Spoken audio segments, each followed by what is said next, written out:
أعوذ بالله من الشيطان الرجيم. بسم الله الرحمن الرحيم. الحمد لله نحمده ونشكره ونستعينه ونستغفره ثم الصلاة والسلام على أشرف المرسلين محمد بن عبد الله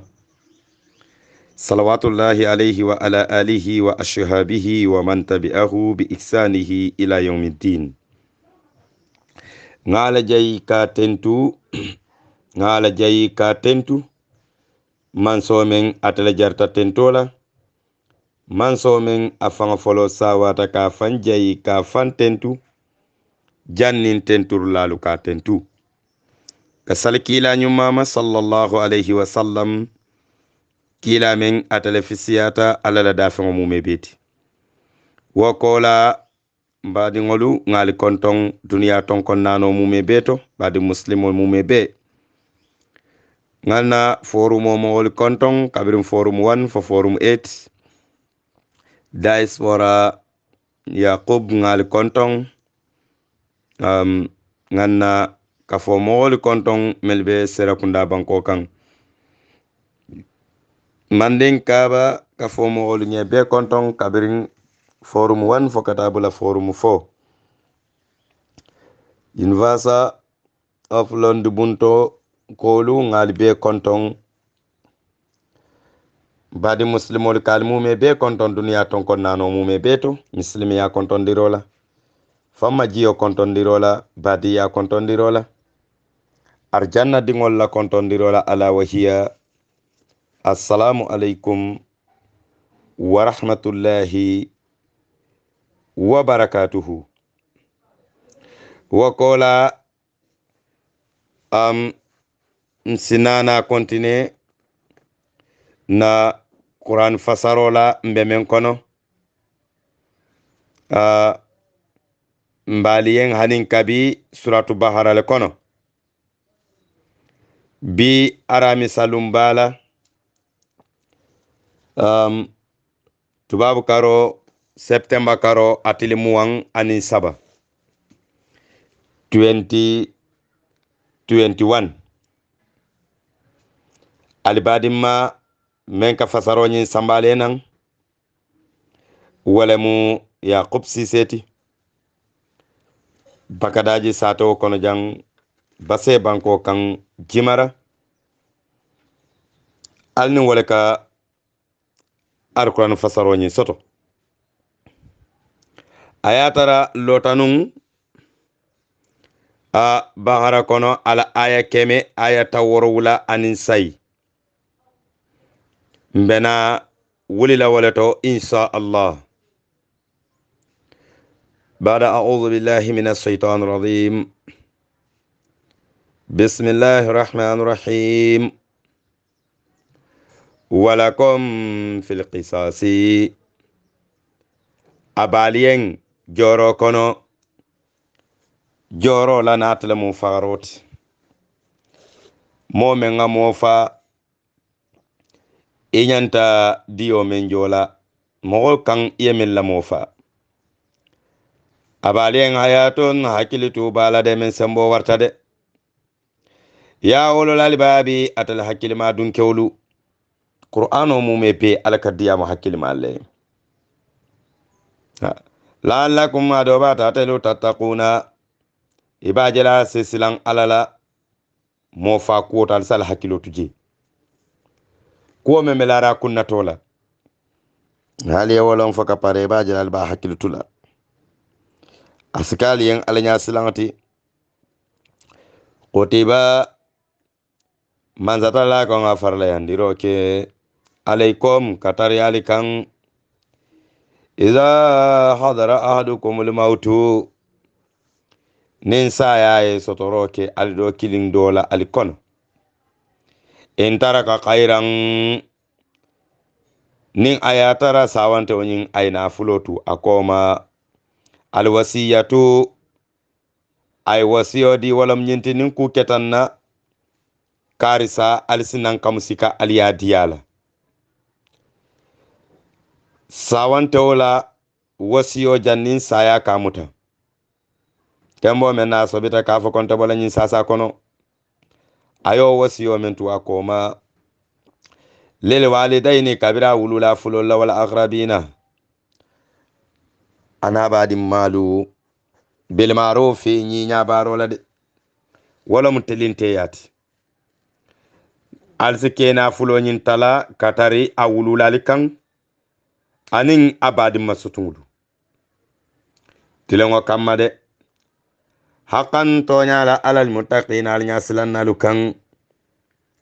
faman badalahu momonata na falindiroke badama fengo ko lala sami'ahu kabiri yalong kariya wasiyole di ko kanyin nan kam sika kadi karla itela wolondo kola inata na wo kuo nyin nugun fa innama ismuhu ajunubo ala alladhina bamawalle kan yubaddilunahu aw yubaddalunahu melega falindiro ke fulera wasiyola ala yamarola junubo belari walla kande inna allaha masatalla sami'u moyirlala mati wasilala anin wasiba go men wasiyoke anai wasiyoke meyen alimo lonnalamu alatide anda balbe jogola alla o barolu lalde faman qafa momonata nasila alkono la min musin sona yala imma kolaya kan zanafan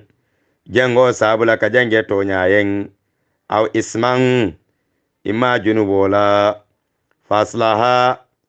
alsinyi nyandiro ke bayna homgol damma temade tilinte yala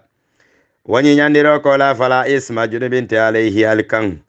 inna allaha man satalla kafurun kafarman solum rahimun kafaro ko la sala jongonema ya ayyuhalladhina atal madinan qulu amanu melu limaniyata limaniya jongmume be kutiba mazatala ko nga farla yandiro ke alaykum kataralima asiyamu natalum sunkaro sunti kama ko nyamen na kutiba alal ladhina nga farla yandi mo fololu kanyamen min qablikum melisa wata tal nyato minal umami kabirim manto dolito la'allakum adoba tatalo tattaqun alsisilan alala ayyaman sunkaro tilolu lomu meyalon ko tilolu konto lomu ma'dudatin men keta iriga fenti tilimu gonnin kononto imma tilitan saba faman kana momonata natara minkum alikonola ila sedeya kola sunkarola wala sunkarola lo ayetara baluwo kono barwa baluwo nyin kono sunkaro belola tembo men na maridan ayatare tamari gibe sasarin imma nata sasa sunkaro kono kuranta kono awala safarin imma be tamasilo kan imma tamata kono fa iddatun ila mingi tilo konto isikontiroke min ayami ukhra tilo do konto la yemen nan kamomin ila tamo wucho kono imma ila sasa wucho kono ila kuranga wucho kono yetilo men konto min ebena wotilo konto lo jogola niyetilina nemin yewojo nintilitan nemu iyajo wala alladhina animogol fanan kammel yalon ko yutiqunahu kebaya sababu kammala imma jangara dumarin sababu kan amarin tenoro kenola nasu sunkaro sunno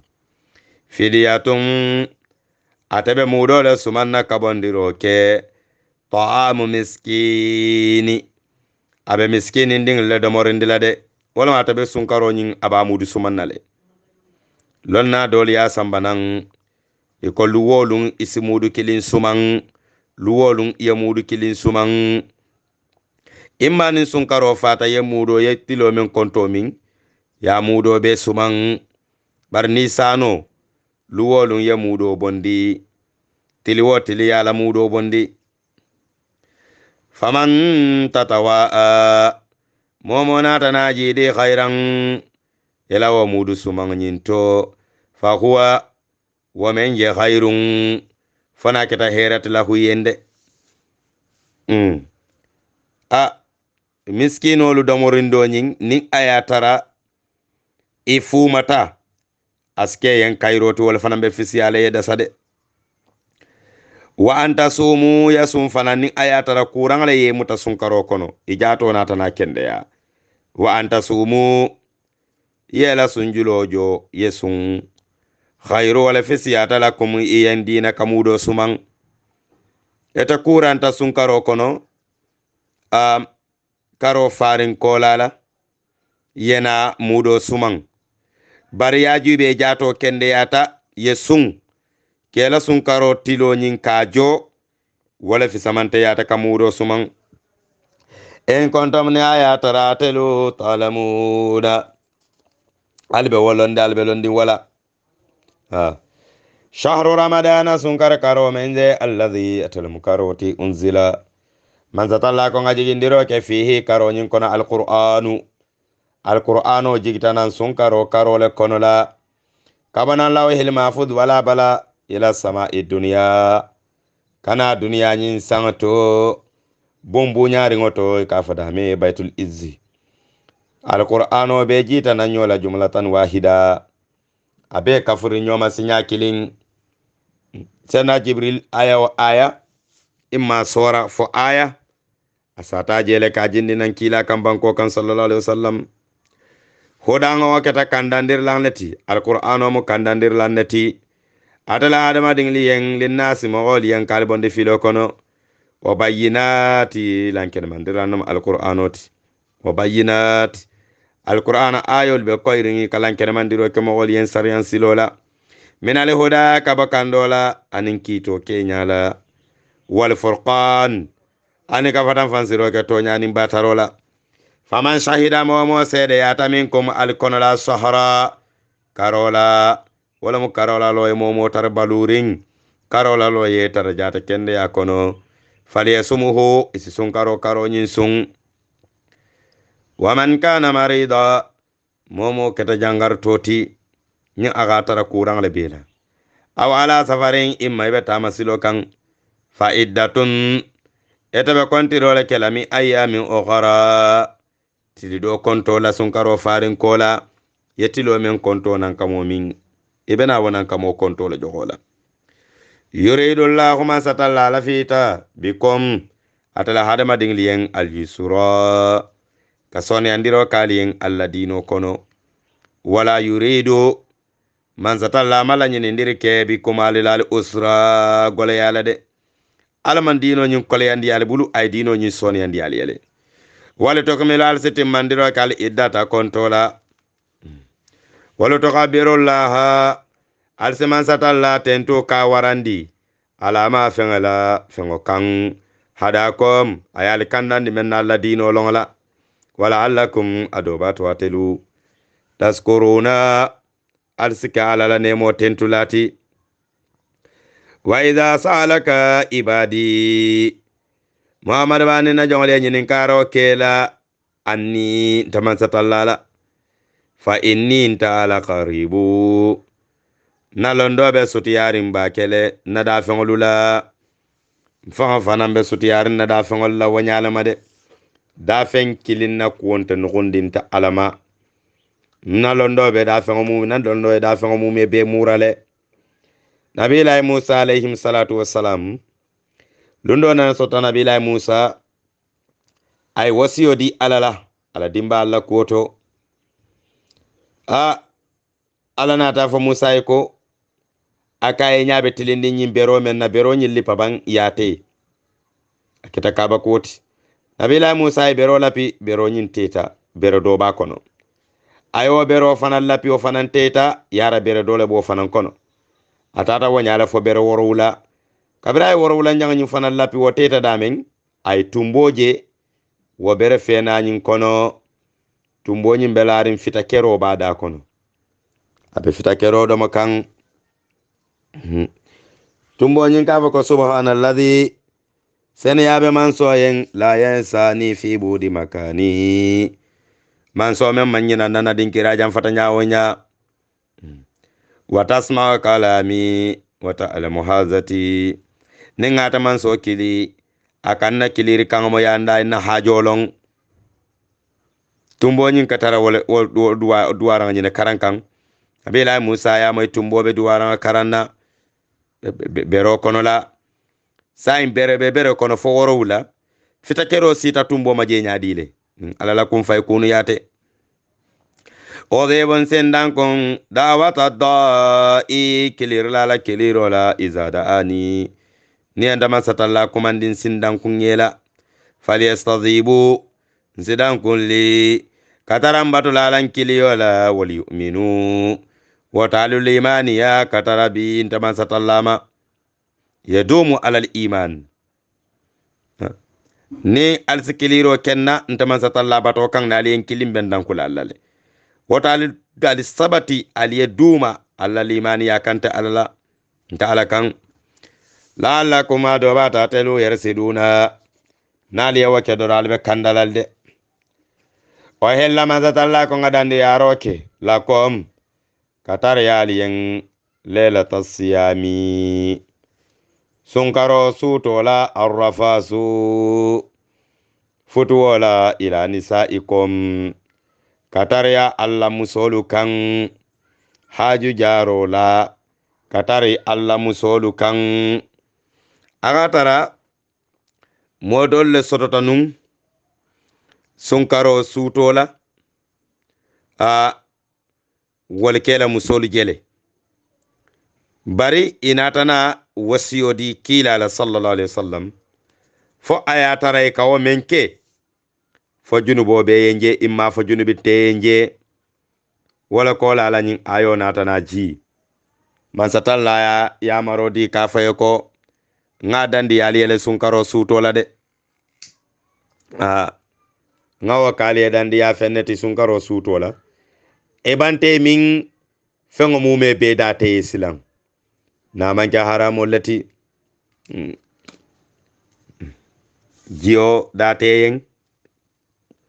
domoro date yen futuwo date yen ila mingo kolala honna kata alla musolo libasun sitifano lamu waliti lakum katariya talikan wa antuma talikeli fananu libasun almusitifano lati lahunna musolu kan Allah musolu kan alimallahu mazatalla ko ngalondiro kele annakum kafatal jamabe je kuntum altartanu taqtanuna anfusakum alkali fannugun silanga kammala alna Allah musolu sinyoje sonkaro kono alimindin kolala fataba ala ko bari ngoto bo barajo mutale alaykum katara alima qabla tawbatikum jannal ba fan sagila ma wonta problem ti yam fatali wala le wa fa ankum yam fata katara allo barola fala ana sayin ka kumo ko indiyali yen basiruhunna al sallamu sol nyoje nyoya sunkaro kono alla min ko lala wabtaqu arsenyen ndiro kama fengala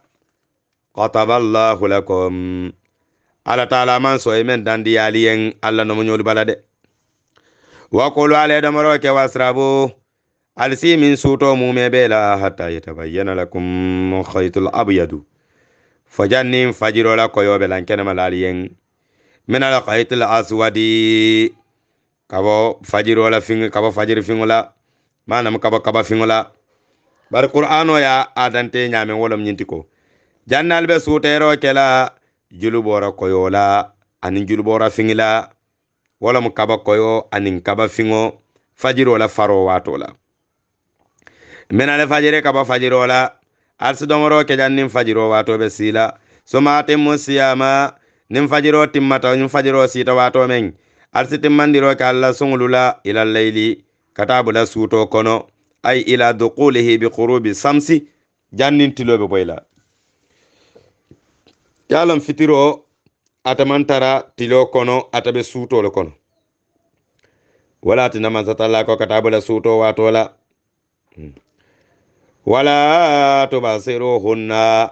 alkana nyami nyogo yaro ke katari alla no nyogo lula alla musolula wa antum ayataratelu aqifuna albe sabateni ikhtikafo watola fil masjid misiro kono teleka wa men janti alien hududullahi ñina man satalla la sariyangana ni yoti aliyen fala taghrabuha alkana sutiya ala la sariyangala al dandi dame al danje ala yal dandi dame al kana sutiya jela saka katambi jela de kazalika kitobe wanyalema yubayyinullahu ayatihi man satalla ko men no kaba ko lan kina mandila katar yaliyen len nas atala hada madin li la allakum adoba tatel yattaquna al sisilan alala wala taqulu amwalakum alikana nyogola nafulo do mo bainakum al dammalu tema bil batili haramo kan imma sunyaro kan imma sapin kandiro kan wato delal be fayro kala biha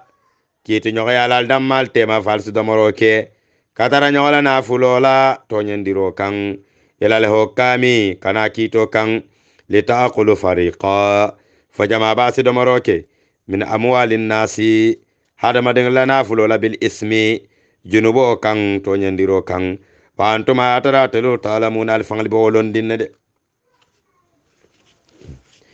yasalunaka kila makan kol bene nyinin kala anil ahillati karunding la ko kenya la wala mu karola ko kenyati e bene nyinin kala karola al halolal de kole kila fayen ko hiya karo men genti mawaqitun wati malondin namulin nasi hadamadun liyen ya'lamuna biha awqatin falsalla wato lilong mbe karjon kono karo tili jallemu sun karo dasta wati jalle hijo nyanta kala wati jumale alsi sutero ke wolula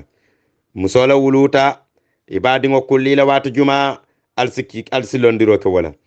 muso kele banta sayin abedunna iddo kono anyanta iddo banna karotili nankam wata jallam karjong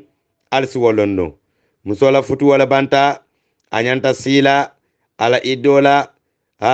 silang wanyanta kele karjalleti karotili nankam memmu isa jar su sutero ke wala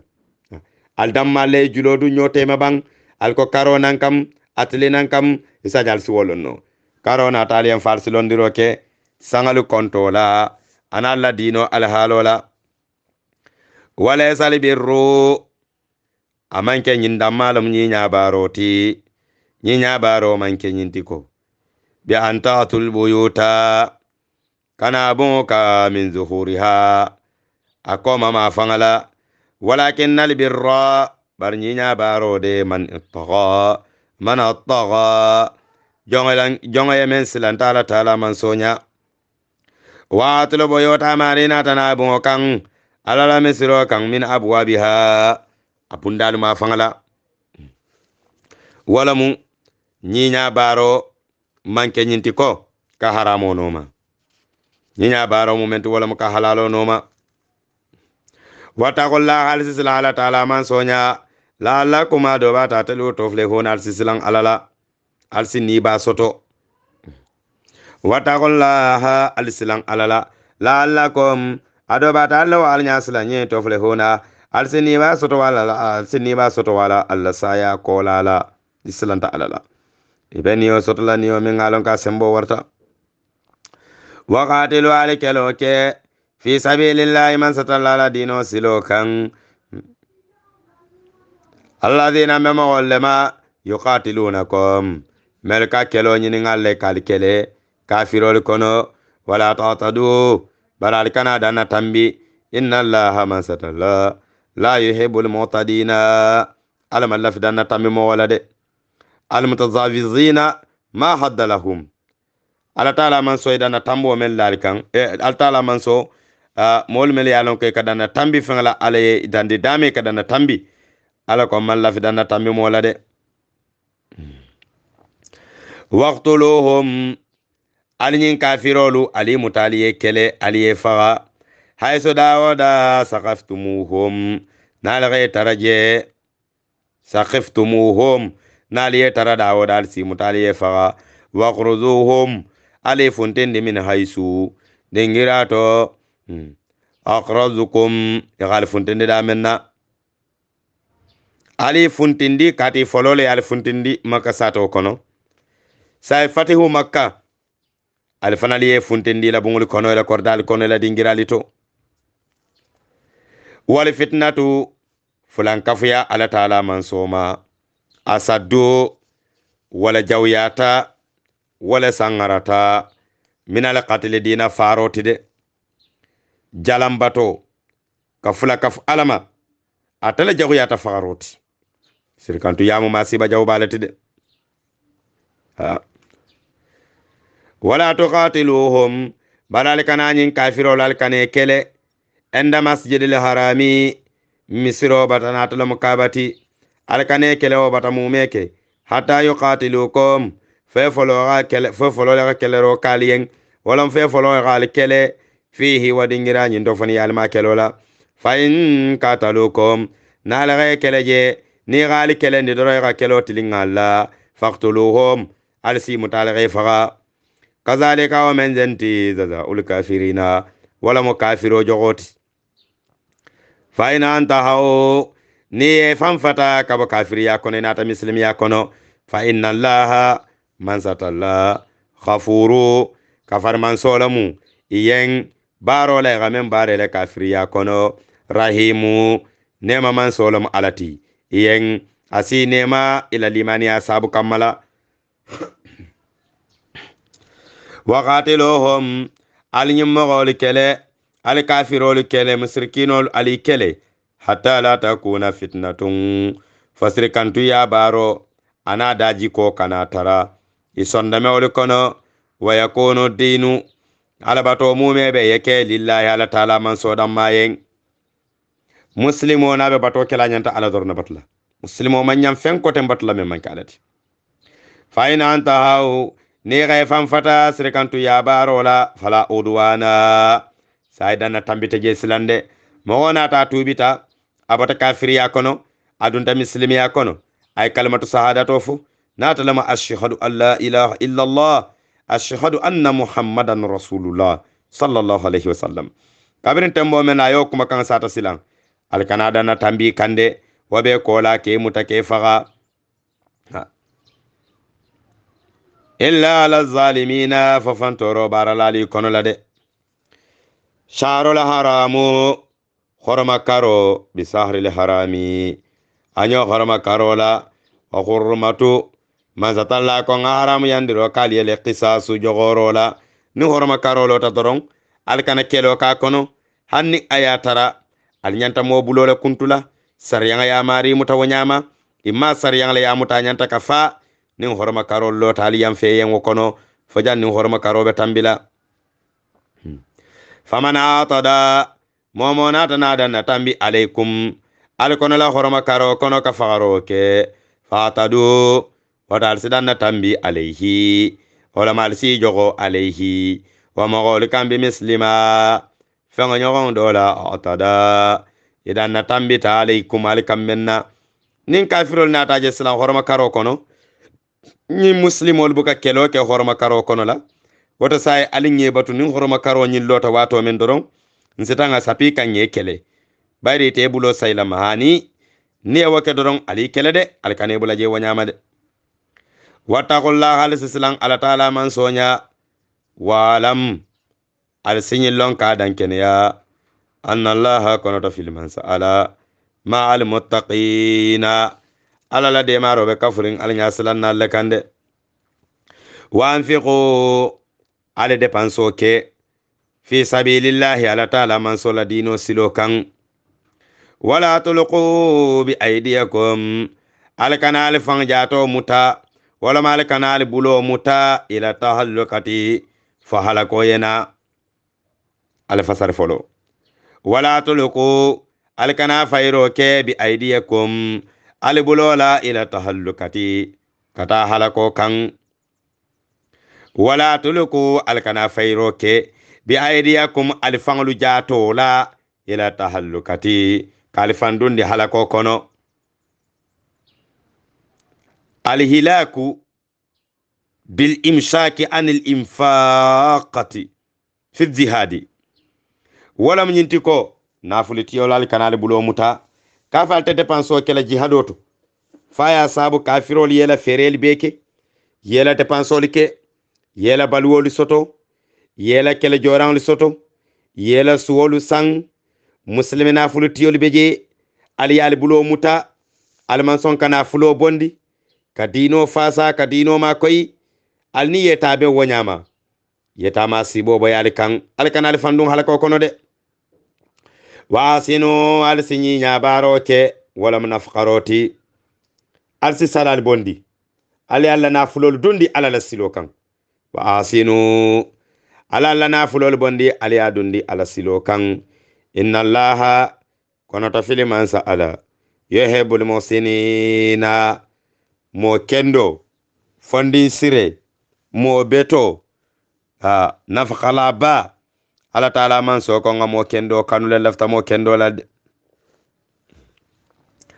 waatimul hadza alsihijo timmandi wal umrata anu umra lillahi ala taala man so yen fa in usirtum nale timmandiro ke hijola anu umra la fama astaysara sila men tutaje wala mnyintiko men sona ya taaliye min al hadiyi hadiyoto sila te men bola hadiyoto men sona ya te yen isuwo bondi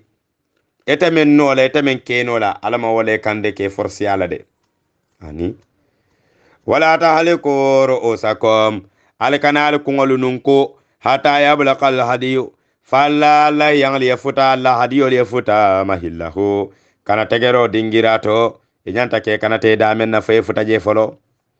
faman kana momo keta min ko mal kono la marida jangar toti kuran toti aw bihi aza imma subutelu wala kuranga be min rasihi ya kungoto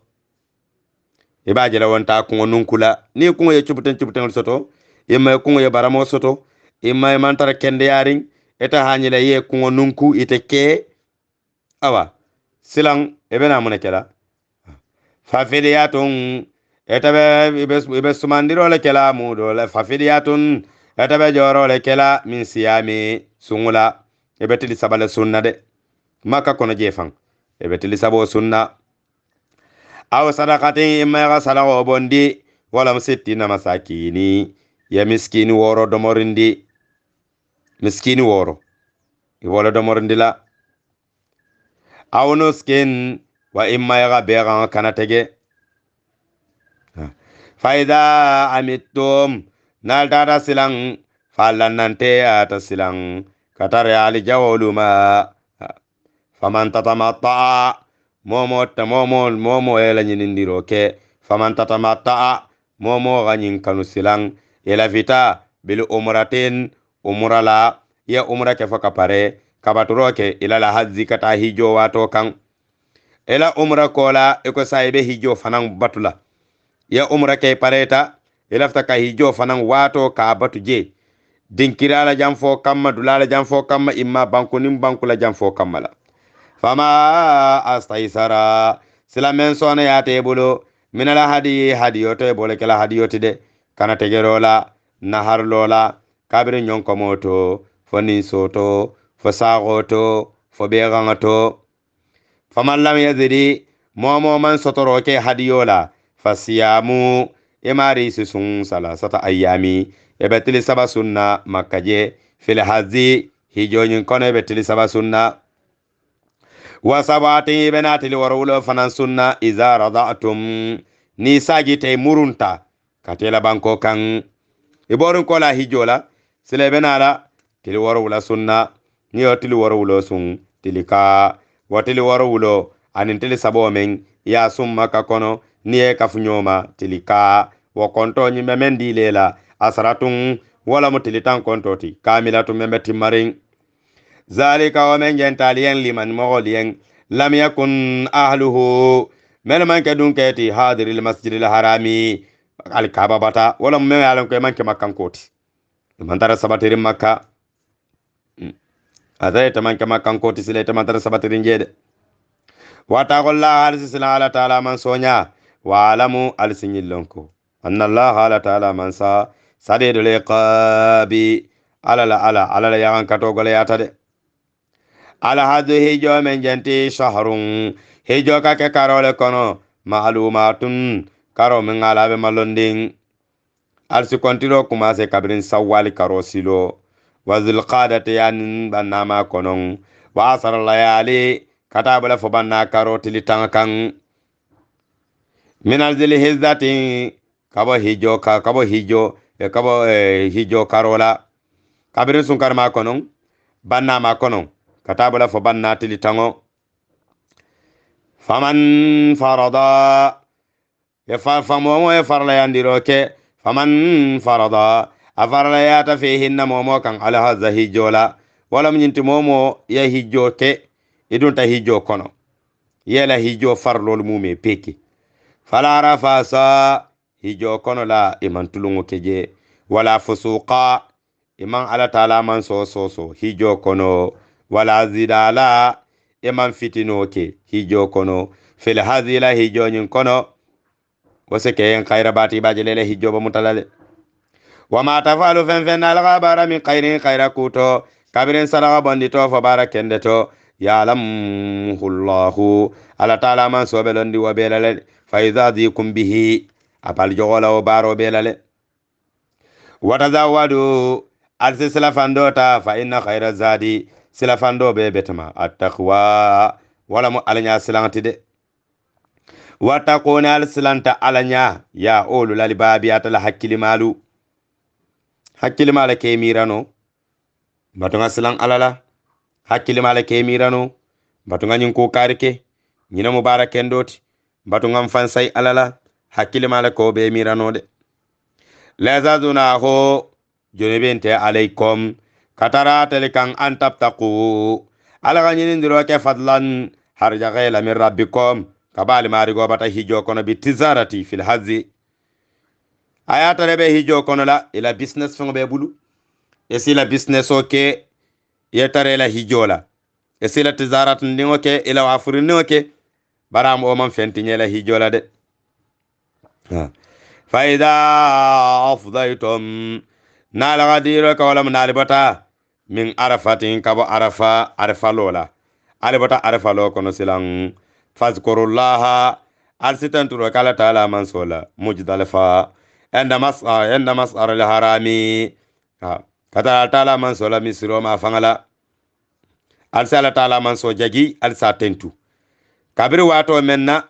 algalo ke katara arafa wa arafa kolala alsi aljayi ka tentu kata muzdalifa fanan alsi aljayi ka tentu yimji jola tunkundula almu mebe mu aljayo na tento lati wazkuruhu alsifin kondiro kala taala man sola kama ko nyamen na hadakom ala yale kandandi nyamen kali londinde alla dino ala halo kenyala wa in kontum ayatara talikatano min qablihi jannen qur'ano kanal kan kahijo kenya fali la mina dallina alma hijo la ko kaynalon barnina ta kulubato la mina dallina albe filirino wato filime mo manke kafiri ya filoti de albe filirin hijola tunkun alhalo kenya lalmo wolo wotumo summa fido wa qala alsinata min hayso dingirato afadan naso mawal beta kanda menna alsita nyo kan kata dama de beta da men wastaghfirullah alsikafaro nyina ala taala mansola katara alla junubolula inna allaha man satalla khafurun khafar man solam alati alamuminol ye rahimun nema man solam alati jonga yen me afan sayama wakola ala taala man so sinema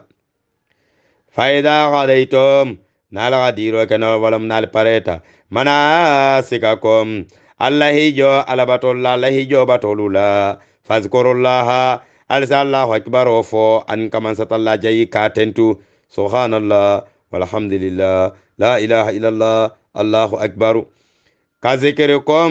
abaakum arsin tamasatalla ko kacha alen tamasatalla ko finkon kale do kilun ka alwulu falla ko kacha nyamenna awasa da zikira wala finkon la membe siyala wotide yamo men kanu ya kilobe mo men kan immay wulula watni wate tarala ko kacha la dorong e ka wucco men be konto ke wala alo kalim finko wo konto la imma men siyata wo konto ti faminan nasi man dole be hadama dingli kono yaqulu wal kafala hijo wa tola rabbana marigo atina sintali so fi dunya nyen dunya balwo kono la walla duwa kada walla la dorom hijo kono la dole be ni be hijo kono e katara daniro ke kan ala taala man sola dunya dam mala khairo la wala namazata la ko faminan nasman dole be mo le kono yaqulu wal kafala ko rabbana marigo atina sidiro kentella fi dunya nyimbali wo kono la jang esen so dunya la khairo la yen so arja kay firina dunya yen so jata kende ya la dunya yen so palaso la dunya yen so nyato ta la dunya yen so darajo la dunya wal kadan dunya dam maleto wa ma lahu fil akhirati aman tara wa mogoli yen min khalaqin niyola ni to mo sifali yawmal qiyamah lolungla wa minhum man dole be hijilali kono yaqulu wal kafala ko rabbana marigo atina ala sidiro kentelula fi dunya nyen dunya balwa kono hasanatan ela nemola isbalu nya kendo kenyen dunya balwa kono wa fil akhirati l'akhirah sagan fana wato nasita isbalu nya kendo dinna hasanatan balu nya la membe nyi nyaare wala ma arjannoti wa qina marigo esin kanandi azaban nari jahannama dungla jahannama kimala ala sin kanandi kanandundi jahannama kono ulaika wa ma kutunyum ma mogolu lahum nasibu niyobe wa mogole yen mimma fengala kasabu e gabara kendo men tambindi anila duwanya nyummali to ila hijo kono wallahu ala taala man sa sare uli hisabi ala la korosiro tariyata katariyala jongo kan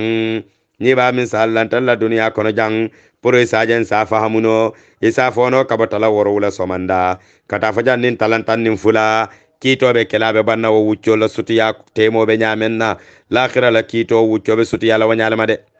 wazkurullah har sala taala man sofin kon aliyatentu alla bere fayo watola alla bere fayo watola fi ayami tilola madudatin men ketat konti fenti wala muteli saba kontoti faman ta'azzala momona tana hawja silang fi yawmaini tilifulala etamanna tili sabotim mandi eta bere fayo ke tilifula kontola fala isma junubinte alayhi katarelo hawjo nyinkan waman ta'aqqara momona tana baturoke zamrala bere fayola ya timmandi tili sabala fala isma junubinte alayhi katarema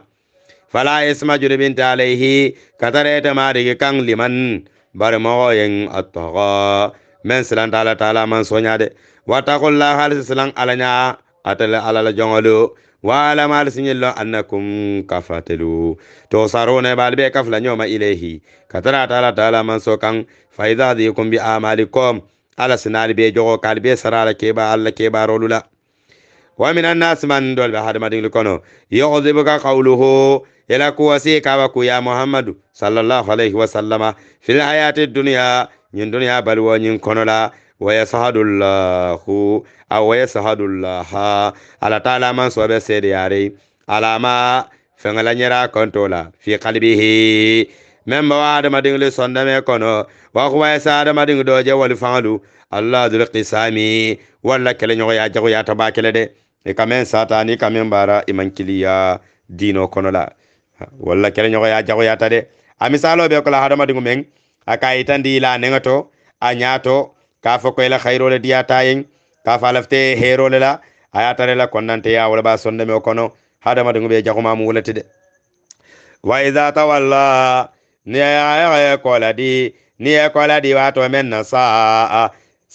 je sitama fil ardi bankoka li yafsida fesiti nyaro ke fi hanyum bankoka wa yahlika la harasa sada madin la balu waluta ke tinya la balu dingira le sene fengolu wan nasla ana hada madin la dingira al mumebe tinyaro sifa mumebe min zumlatil fasadi tinyaro mumebe sabeke kabira hada madin la balu dingira to isi tinya hada madin la kordalu isi tinya hada madin damma tema isi tinya tanyoma sinyoma isi tinya sinyogolu badingolu isi tinya atare tebe baraka wodorna lele balu kono wala taala man sala yuhibul fasada alama lafti nyar lalade wa idha qila ni kolahu nyama wali attaqillah alisilan alanya wa idha qila ni ko lahu katara nyinti nyar lalien ataqilla khalislan alanya akhadatuhu izzatu waka ketele bulula fawaran tumbati isi fawara ye fansikandi ke kun sikandi yetel fe momo man fen fello me yetelsi yetel ya belelong belong du wonta kering hani ka belong hani ka be keno hani fananteng londo fanga jato atola ba kun wala mu do lonno mu barning hadama dingo inyo hadama dingo ye warantung dorong mo me yalon ko aya fantosi aya fawara ni ko e dorong ala ko kila ko isaja ya nu sikandi santo aya da sikandi aya kodi isaja ay waroni titarante ya dunga asonde me kono abal jatoto hanala tagama nyata ala halol mu mebet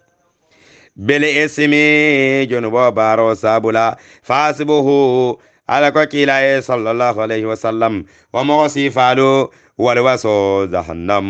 jahannam la muy wasoti wala bi salimi hadu fene fenga jawyata memu jahannama dingula fene fengati wala bi salimi hadu lun tanjigi ya dingira jawyata ebe jahannama dingulu lun tanji yala damenna wala bi salimasiru wala bi salimi hadu ya dundula jawyata fala dula jawyata ebe jahannama dingulu dundila dame imme be landila damen to wa minan nas man dol be mogol konola yasri nafsahu wali fanjato sang ke fanjato di ibtiqa mardatillahi ala taala man so jato dunyo nyino kamma dol be ja ala kuo jarete kuo belela ala kuo no wulita a jarete kuo belela de yebuka mo jube ete murula koma ete lamfula ete gergerla ala la ka jareyen kuo mume bela wala be hadama dingul konola de mola kuma mi murundi ku ko tambi kay sonde me jijano wallahu kanata filiman sala raufun nema fukan mari golum alati bil ibadi ala jonglula ya ayyuhalladhina amanu atala hadama dungul mel yalon alulimani hata odkhulu alidum fi salmi muslimi ya kono qafatan almu me be yadunje e karakilin kanata dino kono ikara do man taraji adama dingo kana so wala mu meke wala tatabi o alkana bulan no maroke khutwati shaytan wala salame sanglula innahu katun shaytan men janti la komadun shaytan mu jawole ti alien mobinu menna jawya belan kinmarin fa in zallaltum nin shaytano yali dundi fa shaytano yali tanenendi kal filindi min badi ma fen kola jaatukumul bayyinatu dalila ko yonarin kola telekana talamu tonyati faalamu wa ta'ala sinyilon ko anna allaha kanata filiman sa'ala azizun no la balamu alati ko bukala taala man so korndino anyanta kamenke o imma pareta kamenke hakimun kitol da benna man solum alati hal yanzuruna fanyi mogolta konondiro kerimbang yata fen kononding illa ayati yahumullahu famata talaga natin diroke kan fi zulalin dibe fimbati min alqamami kabasankaboto fasankabo yiri yore kunto wal malaikatu wayata malaikolu wa qad yala amru mazatalla kiditela halagola silang malaikolu pur waliye halagi ala taala man so kidita malaikolu la pur kanyimo kurun ke halaki wa ila allahi turda'ul umur kuwa mu me bebe muruna la taala man so la kan fil akhirati la kira sakan wato la faizazi man satalla sararo ke faizazi kom ala taala man so salmu me be saralla ke barolula salma mar nyenen karo ke bani israila kolla kama siyata atainahum ngadiro kera min ayatin katarana kawa kolla bayinat memelan kirmari ngakaba ku jamale ke bani israila kolien ngamuji jato jamale di bani israila kolla ngabani israila kol jerindi kaba kola membe siyarin zahiratan mengalon kenebato kollamu kafala kali bahari ngaba fare yele wato men na firaun be bayindi kan enila nabiyo mo natala Musa alayhi salatu wassalam Musa ejiyo li pada men sila jaro fundita katara fankaso tema bani Israel an ko belori bo jube kan wa inzalil manna wa salwa ngasubo yilaring ning liyo fanan jindi yenan kabanan san santo akane kai ka do moy kono ye fa idomo nya nya wanya diate yen ngawo fanan ke yele Filistina wulo kono la ela wo filo ko la wamani yubadil momo ye falindiro ke ni'matallahi ala taala man sola nemo la nemo mendila min badi ma fa ko la zaatihu menna te ta da madingo kan dalila koyoti etena tana wone mota ya falin yake kafiriyati ala khaira ba ke yen etala khairo ya be ka ala soko le tan man satalla to nyango fa inna allaha yasinilon ala shadidul iqabi ala taala man sola yakan kato gole yata de jonga yemmen nga soso imanna tubi ya kan fe na ta sataran ke yawo kan ya ala tara wanyama aya tare be balandin alala esenyi loma satalla la yakan kato gole yata de zuyina ala ko ngama sitiro ke lilladhina mughulu kan kafaru mel yale kafiriyata natalo maka kafiroliti ala hayatu bal wala dunya men bang sutiyata wala dunya bal wala kanu imaje hada madin dolbe kerimbi dunya la jarta wal yende l'akhirati ni koy alkiyama ko jon tata je jon nata mu kaba ko balati de ni alkiyama kumo fo doliyen isafa ko hay kana dan kon alkiyama mum maji kilati ni mu filibante ya kuma balati de han dunya kono jan senela etetiyo senela wo kola ye nyumurole ke kata nyo katolela emma ye nyo sene yene nyun dabola ke kata te singulela emma wokeje wayasqaruna ekajale maro fananke min alladhina mawlu kan amanu melul imaniyata ekatara wal imaniya mawlu katare jele kan ela fuqariya sabula li faqrihim ela wa fuqariya golen sabula kabilal bunu rabbaha eko senna bilal be nyamenna wa ammara an ammara wa sayyiba an sayyiba ayastadiuna bihim ekatara nyimogol jele kan nyin kamala fuwaro le muiti femmantare bulo kono hanin bi dino kono bi akorosi elondi tiyata nyawo nya jama beje pour ye mahamatiya ye kallanke ya ila londo e valero soto dunya ya moy dunya ya muta ajama beje abatara fembe bulo kono bara dol fanan beje asatare tamari gi fanan madama ibake kan alale kan aladamma kan imake adamadin kan imake jayiri kan imake dunya nyinin kan yake aladamma le kan wallahi dunya samoy dunya samuta ha wata wa kammala mogol mele alon ko e kafiriyate ka mogol jelali maniya jongol kono mele yale la fuwariya nyin ka sababu kammala walladhina an mogol mele alon walladhina walla mogol te mele alon ko attaqau islanta sirkantu ya baronya fawqahum etelefana alla darajo be selale katara nyin jele mar mogol kan nyin mele ke jele e fanal be jele santo e kongoli ya santo la yawmal qiyamati al qiyamah sagan lunna walla wala taala man sa yarzuq man ala laka jon soto ni harja gaila yasao ala pareta kamen harjendi bi khairi hisabi ayata raman ke korosi kanti ay rizqan wasi'a ala sa harja ke yen harja ga men ngalon ka be yirwarin fil akhirati dunya balu al akhirah sagan to kadna ala taala man sa arjanno dila nyindol melbe waskal nun dunya kono jang walu nata dun jahannamo kono itani walu jon fota kumo jabo wolom nyinti ko itelle fota kana nasu ayatala de madun ketalano ummatan mantoluti wahidatan bebelorin limani yakilina kannun ala imanin limani yakilin damma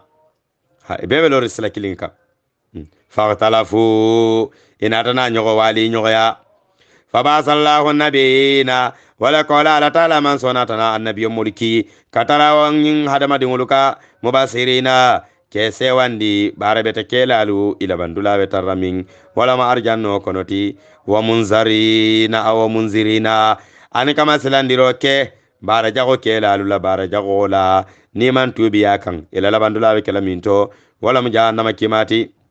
wa anzala ma zatalla ko ngajindire ke ma ahum katara nyimogol kan alkitaba kitabola bil haqqi tonyala li yahkuma funyen kama falsi kiti bainan nas mogolu tema fima fangala akhtalafu hada madengel benyo sosonyo ya kan fihi menela dino la kuoto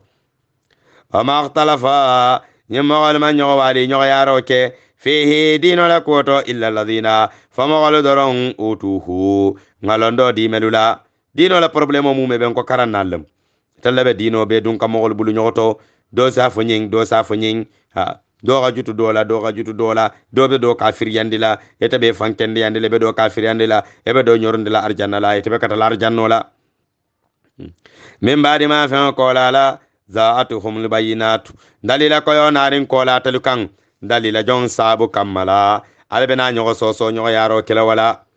bari yal mala fen ka bakhyan fo fisqente ya kan bakhyan anin bola dino kono la bakhyan kafir ya sabula bainahum aldamal ni nyotema fadallahu man satalla ko natana kandandiroke fadallahu alladhina ala konsijon kandandi amanu من الإيمانيات لما فعل اختلفوا ابن يغوالي يغيا كان فيه منتو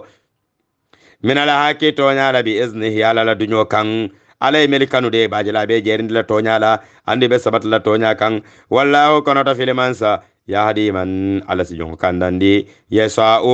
ألفت كمن كاندندي كالوندي إلى الصراط تاران سيلو كمستقيم سيلو من غالون كابتلين silo men ngalon jenke man tariyato mumeke badi muslimolu mbe kacha bundalo lali jang insha Allahu fo sama ni man satalla ayembalu kafurin jata kende yakan hanim bi alibadi malam Yakub Sise bakadaji sato kono jan jimara yo ar basse banko kan wala nale tafsiro ni soto bi bi ara misalum bala tubabu karo tilimuwan anin saba september karo 2021 sango kono kali be konton kali jayi kali tentu alqur'ano la barako almu alaya jindi muslimo la banko kan haju jarobe alabulu ya rabbi almansatalla ayembe so ha jaro la qur'ano barako sabula ya rabbi khayro almo jindila khayro almo sabatila muslimol damma tema na dino sambanya almo satalla ya soneyandi hajolu almu jarala dunya hajolu almu jarala yawmal qiyamah lolungla almu ala dunya la nyeng na barolula almo satalla na barolta ma ya rabbi almo satalla ayem bulandi ala jonken dol kono bizahi sayyidul wujudul mustafa sallallahu alayhi wa sallam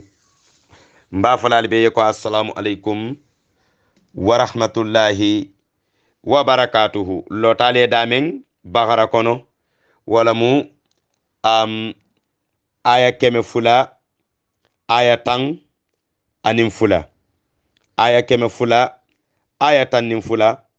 lotale woleto insha Allahu fo watu koten ka fali assalamu alaykum wa rahmatullahi wa barakatuhu